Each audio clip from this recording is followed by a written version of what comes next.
talk on the phone so long, but I talked on the phone for hours. They weren't controlling how much I studied. I wasn't a wonderful student, and they couldn't make me be a good student. And had I studied more, I would have gotten better grades. So I wouldn't say they had that kind of control over me. They would have liked me to make straight A's, but I didn't ever get punished when I didn't make them. Yeah. So, when your parents and you did get into an argument, say they weren't happy with your grades or they wanted you to do something, what was that like?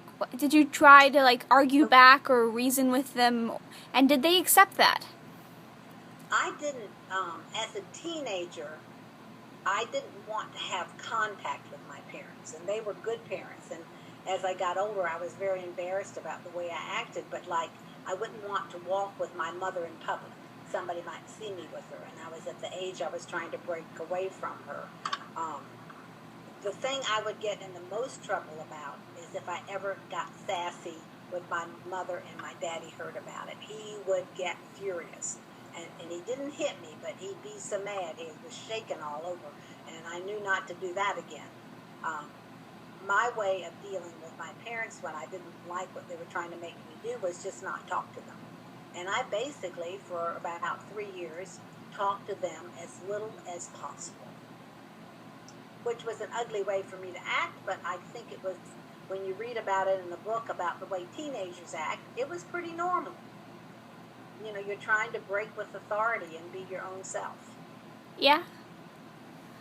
I wasn't the nicest.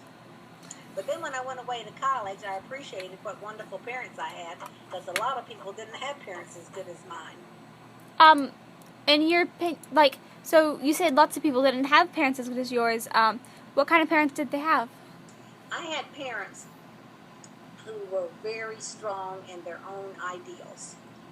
We were a very religious family. We went to church every Sunday. I mean, you had to be on your deathbed in this church. We had family prayer every morning. We had, on Sunday night, we had Bible readings together. We got on our knees and we prayed as a family. My daddy was a strong believer